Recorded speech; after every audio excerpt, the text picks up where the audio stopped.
Welcome to the new era of handheld gaming, introducing the Valve Steamdeck, my ultimate gaming gadget of 2022. The AMD APU in this deck has me playing through my Steam library at first, but being able to play games like Resident Evil 3, Uncharted, and Final Fantasy VII Remake shows the horsepower this handheld has got. Then it hit me. Since the Steam Deck is a PC, you can go down a rabbit hole of gaming via emulation. PlayStation 1, PlayStation 2, and even some PlayStation 3 games can be played on the Steam Deck.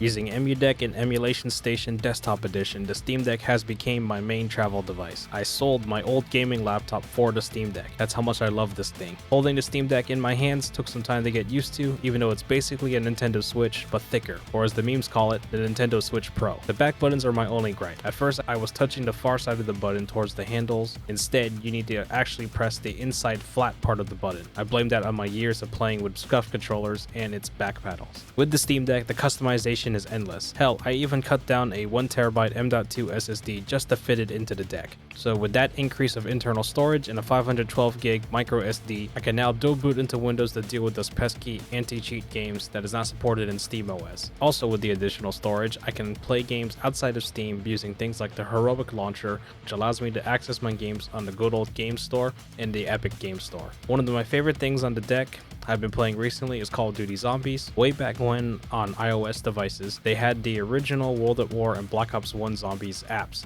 and I remember spending hours in bed playing said games using touchscreen controls on my iPod Touch 2nd Gen, so it's so nostalgic for me to play it handheld again. I suggest getting the Black Ops 3 Zombies Chronicles Edition for a good collection of zombie maps and available mods to the game. To complete my Steam Deck, my favorite accessories include any USB-C dock as long as it supports the power delivery charging, a Steam Deck skin, I'm using one from D-Brand, a metal kickstand to prop up the deck, a small home theater PC Bluetooth keyboard, a DualSense controller, a external power bank for those long travels, and finally Razer's universal grip tape. The grip tape and deck skin allows me to fully use the Steam Deck like a controller how I want it to, minus of course no trigger stops, which would greatly help in FPS shooters. So why settle for the ordinary gaming setup when you can have the ultimate gaming gadget of 2022? Get the Valve Steam Deck today and take your handheld gaming experience to the next level.